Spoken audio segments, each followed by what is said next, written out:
Halo sahabat-sahabat pioneer sekalian, senang kembali bertemu dengan rekan-rekan di sore hari ini.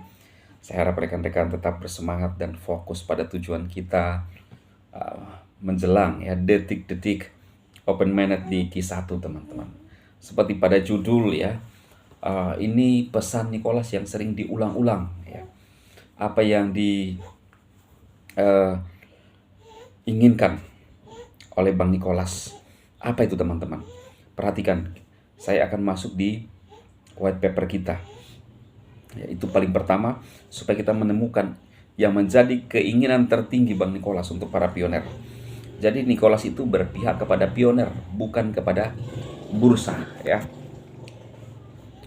Perkenalan ya. Buku putih White Paper Desember 2001 model token dan penambangan dan peta jalan dirilis sebagai tambahan untuk White Paper asli 2019 dengan informasi baru tentang mainnet White Paper asli Maret 2019. Kata pengantar, seiring dengan semakin digitalnya dunia, mata uang kripto merupakan langkah alami berikutnya dalam evolusi uang. Pi adalah uang digital pertama. Lihat, Pi ini dari Kortin resmi ya. Pi adalah mata uang digital pertama bagi masyarakat umum. Ya kan? Yang merupakan langkah maju besar dalam adopsi mata uang kripto di seluruh dunia. Ya, bukan cuma sebagian dunia, di seluruh dunia. Ya, jadi jelas ya, di seluruh dunia. Misi kami, jadi ini kita kembali ke dasarnya. Misi kami membangun platform mata uang kripto dan kontrak pintar yang diamankan dan dioperasikan oleh masyarakat umum. Visi kami, yaitu tadi misi, ini visi. Membangun ekosistem peer-to-peer dan pengalaman daring paling inklusif di dunia. Didorong oleh Pi, mata uang kripto yang paling banyak digunakan di dunia. Paling inklusif. Adil untuk semua. Paling inklusif di dunia. Ya. Nanti kita akan lihat apa itu inklusif ya. Garis besarnya inklusif adalah adil, fair untuk semua. Kita lanjut. Sanggahan untuk membaca yang lebih mahir. Karena misi Pi adalah menjadi inklusif. Inilah dia. Kalimat itu inklusif. Sebisa mungkin kami akan mengambil kesempatan ini untuk memperkenalkan para pemula blockchain ke lubang kelinci. Pendahuluan, mengapa mata uang kripto penting? Saat ini, transaksi keuangan sehari-hari kita bergantung pada pihak ketiga yang terpercaya untuk menyimpan catatan transaksi. Misalnya, saat Anda melakukan transaksi bank, sistem perbankan menyimpan catatan dan menjamin bahwa transaksi tersebut aman dan dapat diandalkan. Demikian pula saat Cindy mentransfer $5 kepada Steph menggunakan PayPal, PayPal menyimpan catatan pusat sebesar $5 yang didebit dari akun Cindy dan $5 yang dikreditkan ke akun Steph. Perantara seperti bank, PayPal, dan anggota lainnya dari sistem ekonomi saat ini memainkan peran penting dalam mengatur transaksi keuangan dunia. Namun perantara terpercaya ini juga memiliki keterbatasan. Satu, penangkapan nilai yang tidak adil. Ya, para perantara ini mengumpulkan miliaran dolar dalam bentuk penciptaan kekayaan kapitalisasi pasar PayPal sekitar $130 miliar, tetapi hampir tidak pernah memberikan apapun kepada pelanggan mereka. Masyarakat bisa di lapangan yang uangnya menggerakkan sebagian besar ekonomi global. Dengar ini sayang, ini tujuan Nicholas. Jadi dia menyoroti PayPal. Ketika ada transaksi mereka dapat keuntungan ratusan miliar dolar. Inilah yang dimaksudkan. Nah, yang PayPal tadi ya. Kemudian bank, dua, biaya bank. Bank dan perusahaan mengenakan biaya besar untuk memfasilitasi transaksi. Biaya ini sering kali berdampak secara tidak proporsional pada populasi berpendapatan rendah yang memiliki sedikit alternatif. Ya. Tiga, penyensoran. Jika perantara yang sangat terpercaya memutuskan bahwa Anda tidak dapat memindahkan uang Anda, maka ia dapat membatasi pergerakan uang Anda, ya kan? Ya semau-maunya gitu dah. 4, diizinkan perantara terpercaya berfungsi sebagai penjaga gerbang yang dapat secara sewenang-wenang mencegah siapapun menjadi bagian dari jaringan. 5. Nama samaran di saat isu privasi semakin mendesak, para penjaga gerbang yang kuat ini dapat secara tidak sengaja mengungkapkan atau memaksa Anda untuk mengungkapkan lebih banyak informasi keuangan tentang diri Anda daripada yang Anda inginkan. Jadi kadang-kadang tidak fair ya bahasa sederhananya.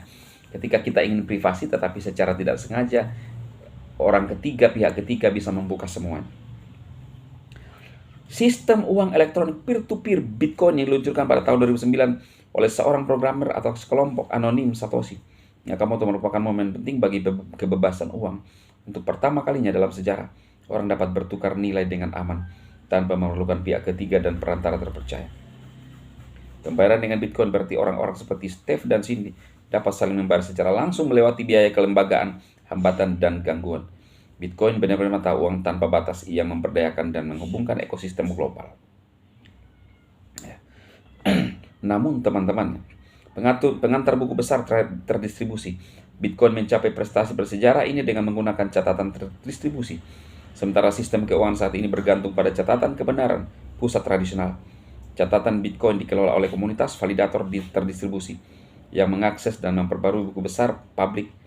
Bayangkan protokol Bitcoin sebagai Google Sheet yang dibagikan secara global berisi catatan transaksi, divalidasi dan dikelola oleh komunitas terdistribusi. Dia tahu kan semua apa yang terjadi di Bitcoin. Terobosan Bitcoin dan teknologi blockchain secara umum adalah bahwa meskipun catatannya dikelola oleh suatu komunitas, teknologi tersebut memungkinkan mereka untuk selalu mencapai konsensus mengenai transaksi yang jujur, memastikan bahwa penipu tidak dapat merekam transaksi palsu atau mengambil alih sistem kemajuan teknologi ini, memungkinkan penghapusan perantara terpusat tanpa mengorbankan keamanan finansial transaksional. Jadi Nicholas tahu sistem benar-benar di Bitcoin. Namun ya rekan-rekan, kita harus tahu bahwa ini dia. Rekan-rekan bisa baca di sana di web paper kita. Yang saya mau sampaikan adalah seperti pada judul ini. Pesan yang sering disampaikan oleh Bang Nicholas adalah inklusif. Termasuk tadi dia menyoroti bagaimana biaya transaksi untuk PayPal. Dia mengatakan bahwa keuntungan buat mereka, tetapi tidak pernah memberikan insentif atau semacam penghargaan atau komisi atau apalah ya kepada penggunanya. Dia menyoroti PayPal, ya kan? Sehingga inilah yang dibuat oleh Nicholas. Bahkan dia mengatakan mata uang kripto pertama untuk masyarakat umum yang paling inklusif. Apa itu inklusif? Kita kembali ke inklusif dulu. Inklusif. Apa itu inklusif?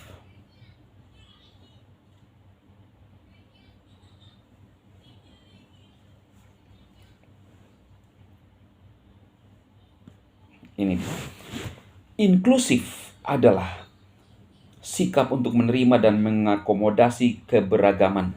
Ya. Kaki sekjen keram. Tanpa membeda-bedakan.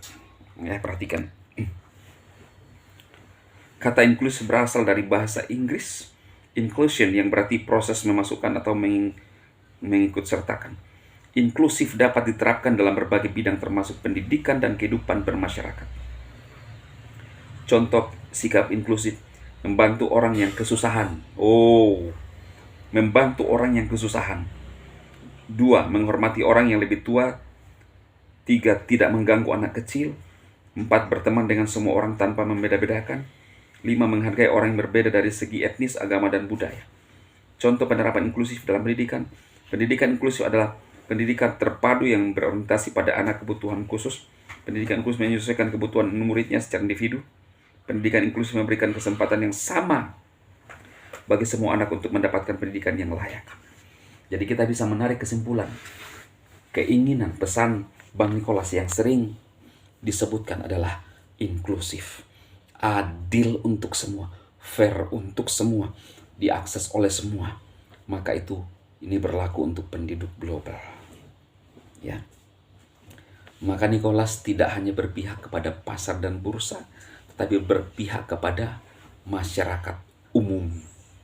Ya, yaitu apa itu? Sekarang yang berada dekat dengan Nicholas adalah Global GCV, komunitas GCV, Global Consensus Value.